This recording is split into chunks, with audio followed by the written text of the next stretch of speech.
everyone, this is P4L. In today's P4L review, we'll be taking a look at the last of the 3 pre-production samples from Fans Toys that I received from Toy Dojo. This is their FT-08 grinder, and if you can't tell, this is their masterpiece Grimlock, which will round out their 5 Dinobots, the line that they've really lived off of and have become very well known for. So let's go ahead and start with the disclaimer. Again, this is a pre-production sample. I think this guy's going to come out sometime in the early Q1 of 2017, but he feels very final and he looks very much done. He looks great. Let's do a quick 360 of robot mode. But yeah, since he is a pre-production sample, some things may change. Some of the tolerances or some of the aesthetics, paint applications, all these different things could change, even though he does look very much close to being complete. So in addition to having his accessories here, like his weapons, he also comes with a ton of other stuff. So he comes with a die-cast crown, which is nice and chromed out. He has a little notch here, and I think that goes into the back if I'm not mistaken, or maybe the front. Yeah, the front, sorry about that. And that gives you the front. He also has a separate head with the blue eye. So unlike the masterpiece, official masterpiece, it doesn't have like a built-in color changing gimmick, which I kind of would have liked. I will say the overall head sculpt looks good, but I think it would have been nice to have a little bit more details. Everything's just kind of molded flat surfaces. It would have been cool to get some like grills or something like that. But all in all, it looks very much like Grimlock, much better than some of the other face sculpts that they've had from their dinos. In addition to that, he also comes with a set of new eyebrows. This kind of face plate here will go onto his alt mode to give you these kind of eyebrow raised look. I don't really like this, but we'll take a look at it. And then in addition to his red eyes, he has a set of blue eyes that kind of plug in like this, and you can see where that goes in his alt mode. Again, not a built-in color changing feature like the official, but still pretty good. Speaking of alternating alternate faces and bad face sculpts, we do have additional faces. This is from for their Sever. They also have one for their Scoria, or their Slag. Sever being the sludge. And then for their Soar, alternate faces. A little happy face. Remember his Soar's gimmick could flip around like that. And these are all, by and large, better looking faces, in my opinion, than the ones before. A lot of people have complained about Fans Toys faces. I never really hated them, but I never really loved them either. Lastly, in addition to those faces, you also get these pieces for Soar. And these were the clips on the knees that broke very easily. So it's great that they're replacing them with some die-cast pieces, which should hopefully, once they're installed, hold everything into place. I don't have a Soar right now. I sold my regular Soar to replace all my versions of the dinos with the X version, so I'm still waiting on that from Toy Dojo. But yeah, the head real quick, you can just, I prefer the blue face. It's on a ball joint. You just pop it off. You may want to loosen these 2 screws first. It is quite a tight ball joint, but you can get it on without doing that. I don't have any concerns about it breaking, but if you want to be safe, you have that. He does have a bit of a head bobble because the ball joint, and then his neck is on a platform, which gives you a little bit of forward and back. You can go 360 Exorcist style. You can see he's really nicely done. He does have this kind of really nice goldish chrome, which doesn't exactly match the chrome, I don't think, or it looks a little bit different than the chrome that's used on the die-cast pieces here. He does have some more in there, translucent pieces in the neck, paint applications here and there, around here, nice molded details, very reminiscent of the kind of styling that you got with MP Grimlock. So I like this level of detail. It's not too simple. It's not too detailed. I think it fits right in with their line as well as the original kind of post MP10 line of masterpieces. His swords or his weapons, he has two. He has the nice big sword here. Let me see if I can grab the other one. This was the original masterpiece Grimlock, and you can see how much smaller it is. It does have that, again, vacuum chrome red, which is really nice, and it looks the same except it has a pointier tip. This one also has built-in LEDs like most of their weapons. It's AG4, which is I think 377, something like that. And you're not going to be able to see it right now, but it actually lights up really, really well. Here, give me 1 second. Yeah, it's kind of hard to show you, but believe me, in regular lighting, it lights up the whole piece really, really well.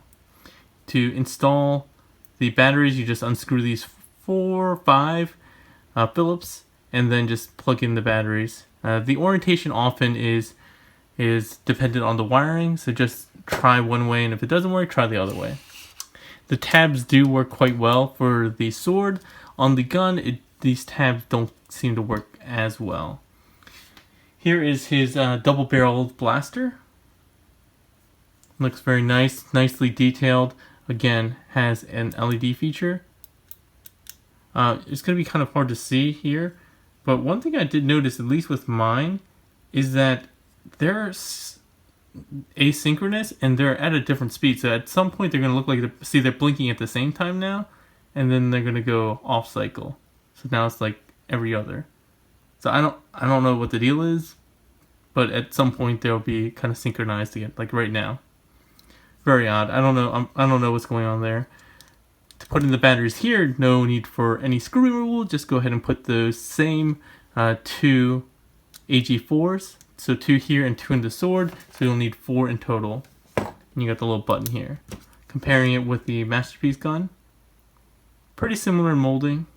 It would have been nice to have some paint details like on the official, but maybe they will have that for the final release. Yeah, but this tab system doesn't work as well, or at least these tabs are not thick enough, so hopefully they correct that a bit.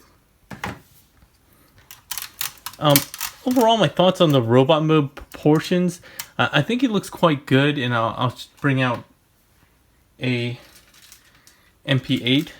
This is actually the MP8X, the original 25th anniversary, not the reissue, and he's wearing the boots from Scoria. So you can see the proportions wise, he has the overly big chest, much more big in proportion to his waist than MP8. And let me take this off so you can actually see what he looks like without the boots. And I actually don't, again, I've always had a problem with Fans Toys overly heroic proportions. Like I think his chest is just way too big. Looking at some, past pictures and in the cartoon, he was never like this massively chested. He was a big guy, but he was never like this big, this tiny, right? His shoulders look much, much better the way they're oriented, and makes much more sense, and they're not really awkward looking and really high up like they are with MP8, which is great. By and large, I would say the only other complaint I have is that I feel like I always thought his waist piece were a little dainty, and these are even smaller. They're almost about the same size as this, but obviously this guy's much bigger, so you would expect this to be much bigger. So, I mean, this whole waist section here kind of bothers me, but it's not terrible. I think they could have done a little bit better with the proportions, but I actually come to expect these kind from Fans Toys, so I'm not going to complain too much about it. Let's see, as far as articulation goes, we already went through the head. His shoulders are nicely ratcheted, and they can come up pretty far. Bicep swivel. He has a weird double jointed elbow system. The reason why it's weird is not the amount of articulation it has, but the way this bottom piece is molded is that you can't really get the arm straight without making it look really weird. It like bows out this way, so you can't. The only way you can make it look natural is by having a slight bend.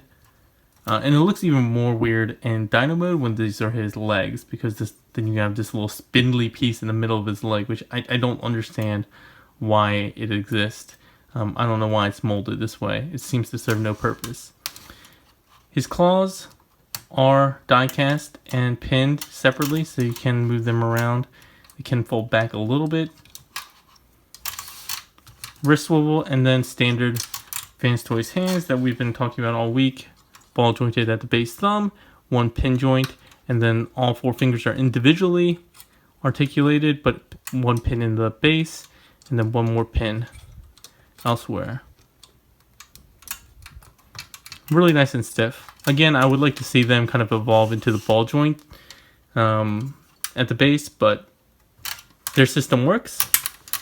He does have a nice ratchety waist swivel. You can't get all the way around because of this piece here. No ab crunch or anything like that. He has nicely ratcheted legs going forward, and only a tiny bit back, which is a bummer. But they're really nice and tight. Friction joint going all the way out, and even with the really heavy legs with die cast in numerous places, no problem holding that up.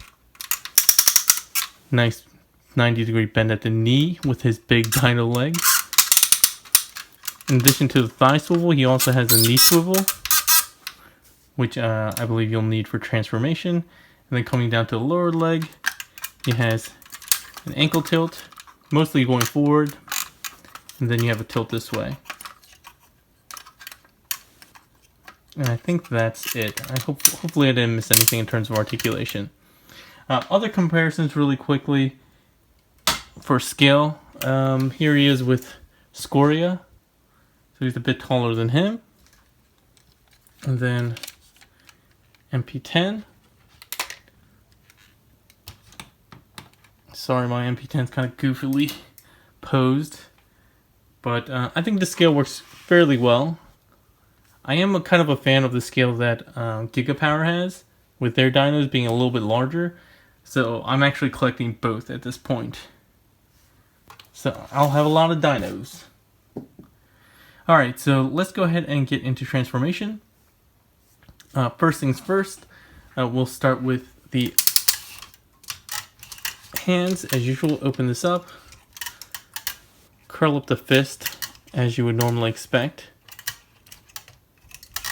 And then just rotate that in. Close it up and just peg in. Same thing on the other side. You can hear all the springs going off with all his ratchets. And the squeaky Fans Toys plastic, which I think has become pretty well known. I'm actually going to go with a lower body right now, because I think it's a little bit easier to deal with. So the lower body is kind of weird. It has a door that closes, that covers up the inside leg, which is one of the main benefits over the original, where you don't just see the tail. You're going to open this up, but it's on a kind of a weird sliding joint here, so you can see how it slides in and out.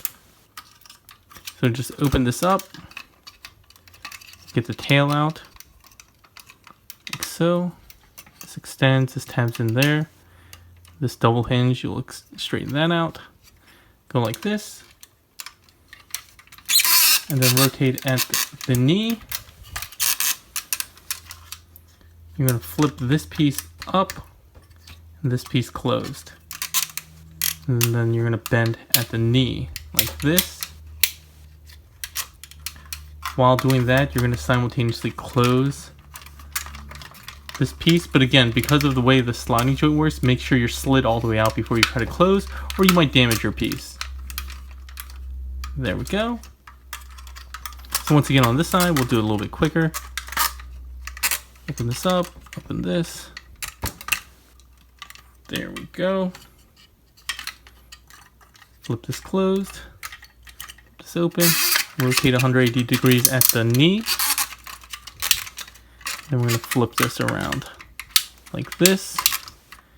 And then again, making sure this pin joint here is slid all the way out. Close that up. And then you can go ahead and combine both tails with a series of pegs on each half, each of the halves. All right. From here, the way the upper body works is the chest actually comes unpegged here. These two tabs. And the head will go up like this. This will allow you to pull the chest down.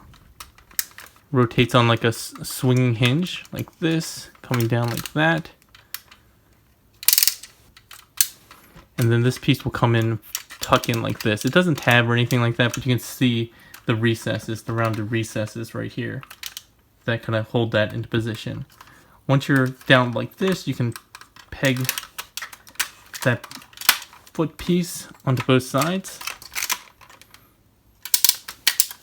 And then one small addition is that you can slide these to fill in some of the gap. I tend to get this all kind of settled before I kind of tab everything in because it tends to come undone. But just to show you how it could be done, we'll do that.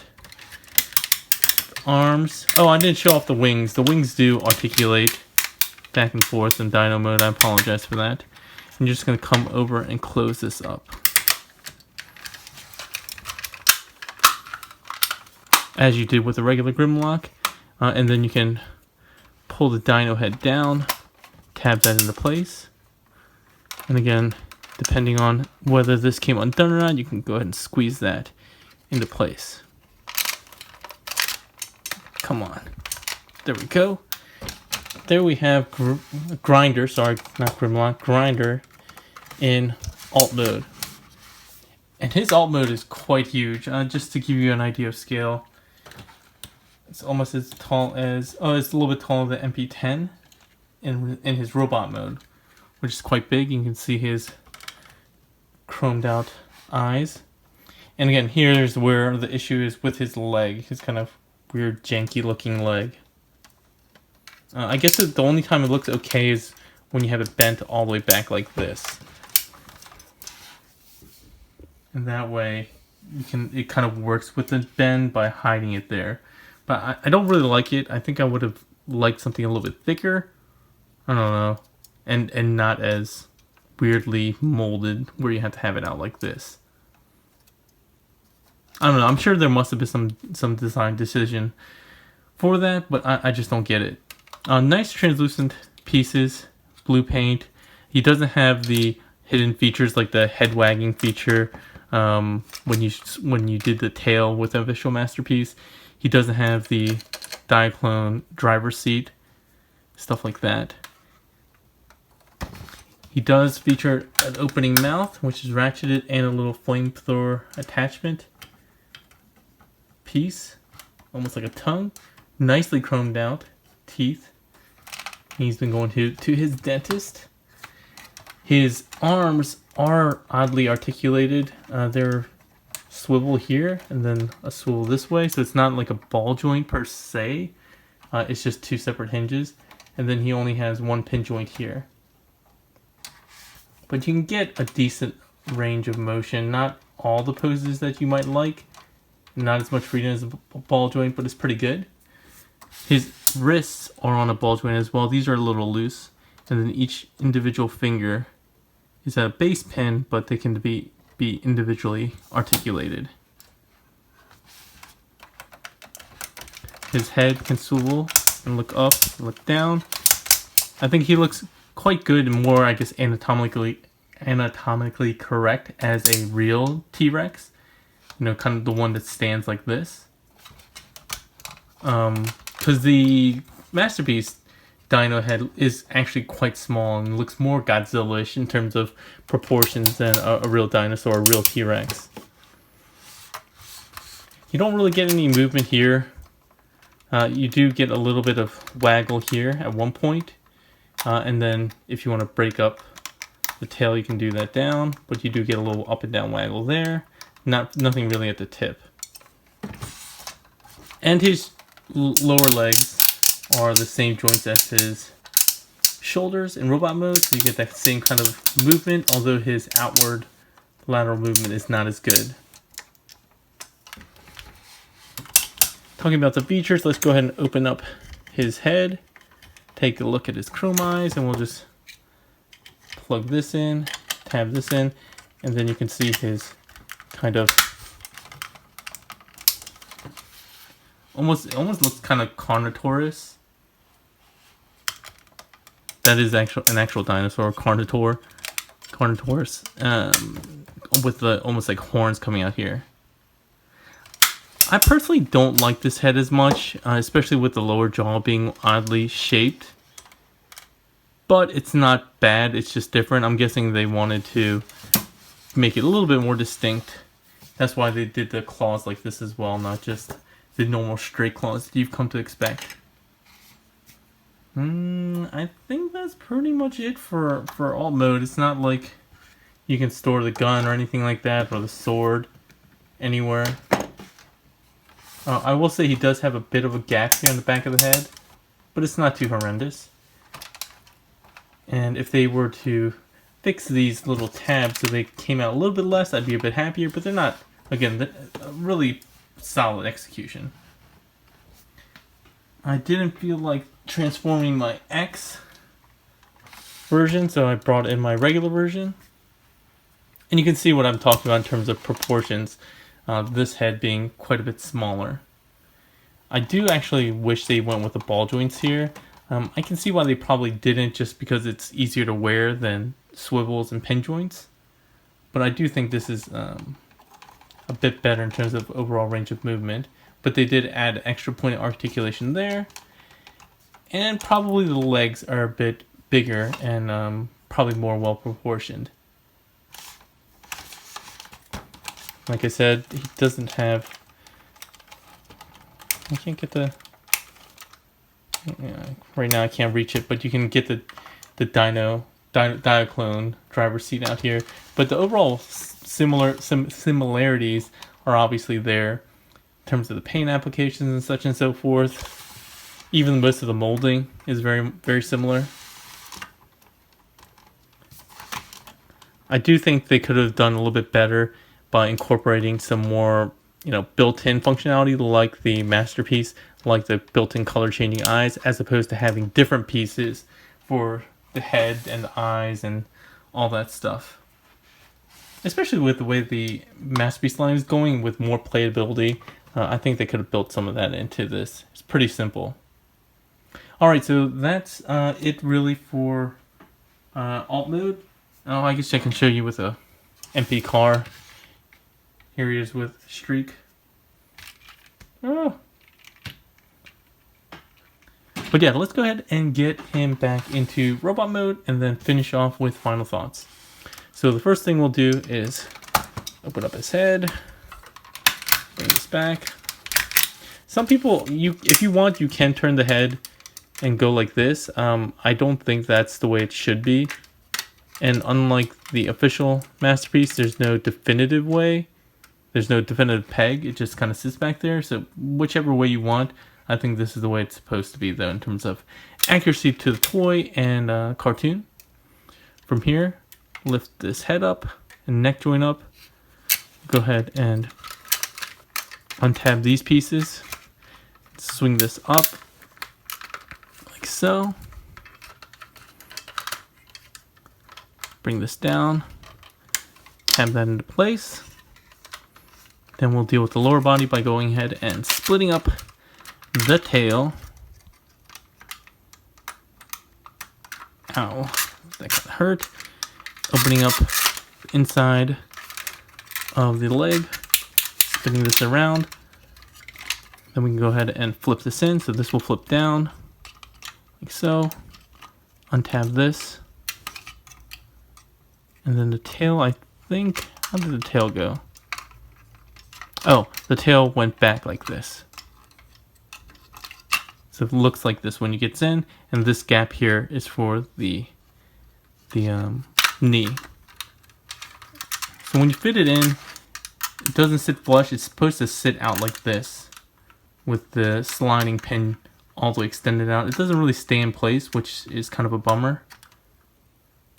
Close this up, and then if you can reach in here, flip out. They have a little notch here for you to grab on with your nail. Flip that up to complete the foot, and then rotate at the knee to complete.